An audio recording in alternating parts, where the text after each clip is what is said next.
여러분 안녕하십니까. 9월 7일 목요일입니다. 굿모닝 글로벌 출발합니다. 박명석입니다. 간밤 뉴욕 증시는 전일부터 누적되기 시작한 인플레이션 우려 압박을 이겨내지 못하고 3대 지수가 일제히 약세를 좀 보였습니다. 특히나 나스닥이 어제는 그래도 약보합에서 잘 버텼는데 오늘 1% 넘게 밀리는 그런 모습이 있었죠. 확실히 매크로 변수의 영향력이 좀 커졌습니다. 8월 ISM 서비스업 PMI가 발표됐는데요. 54.5를 기록하면서 전월 대비해서도 그리고 예상치 대비해서도 모두 상회를 했습니다. 특히나 그 안에 있는 서비스업 지표 안에 물가지수가 또 따로 발표가 되거든요. 거기서 58.9%가 나왔는데 이게 전월 대비해서도 상승한 거고 4개월 내의 최고치입니다. 이게 무슨 뜻이냐면 서비스 업체들에게 이제 물어보는 거잖아요. PMI가. 근데 전월 대비해서 물가가 높아진 것 같다라고 대답한 비중이 거의 60%에 육박한다는 그런 뜻이거든요. 그렇기 때문에 다시 한번 인플레이션을 좀 두려워하는 그런 심리가 좀 살아났고요. 어제 보셨던 것처럼 시장의 뇌관이 되고 있는 국제유가 87달러 선을 또 넘었습니다. 추가 상승세가 나타났다는 거죠. 이에 따라서 결국 미국의 10년물 국채 금리도 4.3%까지 올라오면서 또다시 전고점 부근까지 왔습니다.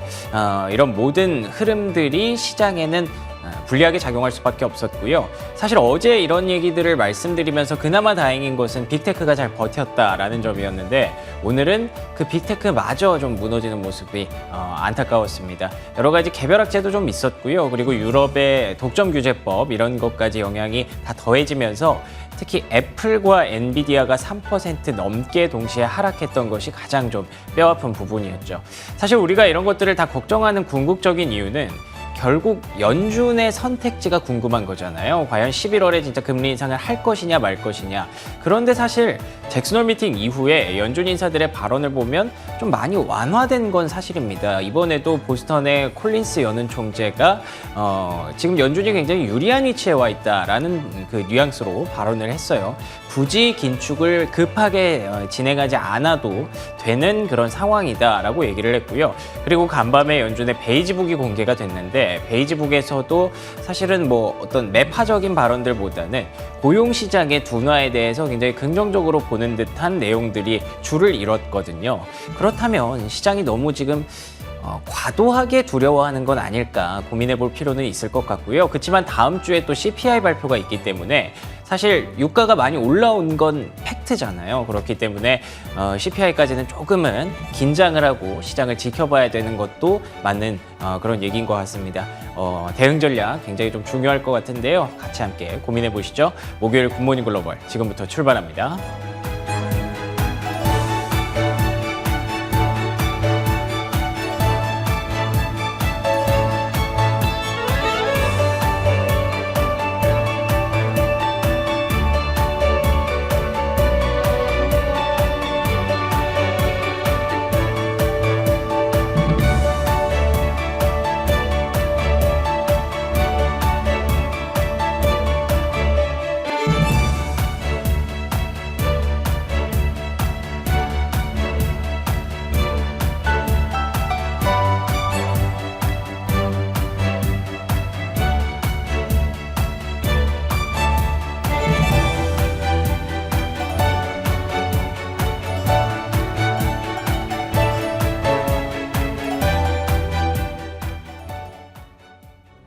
이번에는 미증시에서 있었던 종목별 메가 이슈들 정리해드리는 메가3 시간입니다. 먼저 핀비즈맵 확인해 보겠습니다. 대부분의 섹터가 부진한 흐름을 보였던 하루였습니다. 기술 섹터의 낙폭이 가장 컸고요. 이미 소비재, 헬스케어가 그 뒤를 이었습니다. 대형 기술주들이 다 같이 하락했는데요. 애플이 4% 넘게 하락했고 엔비디아도 3%가량 빠졌습니다. 구글과 아마존이 1%가량 그리고 테슬라가 1.78% 하락하면서 장을 마쳤습니다. 보안기업인 지스케일러는 호실적을 발표했지만 2.7% 하락했고요. 길랩은 예상치를 넘는 2분기 실적을 발표하고 0.5% 상승했습니다.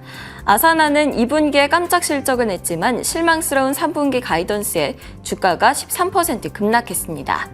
유류비 상승에 대한 우려로 항공주가 약세를 보였는데요. 사우스웨스트항공이 2.6% 하락세를 보였고요.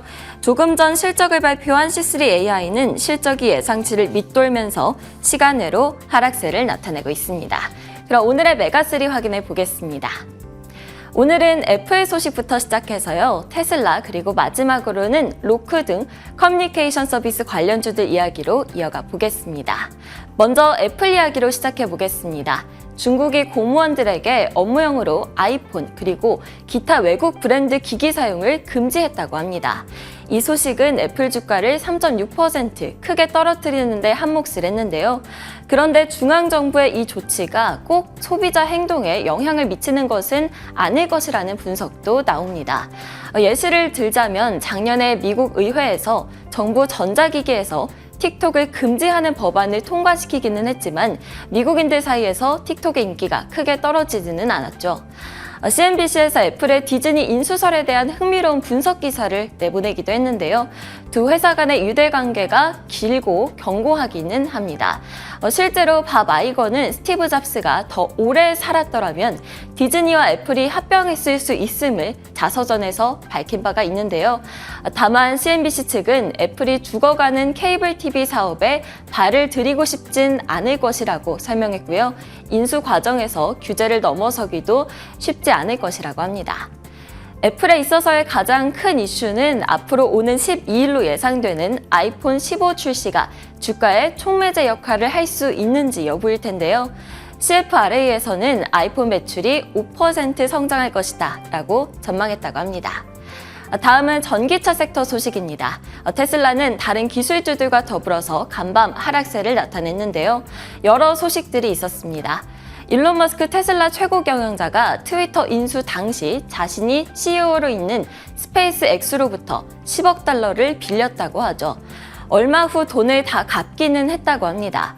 이전에도 테슬라 등의 지분을 담보로 은행들에서 돈을 빌리기는 했는데요.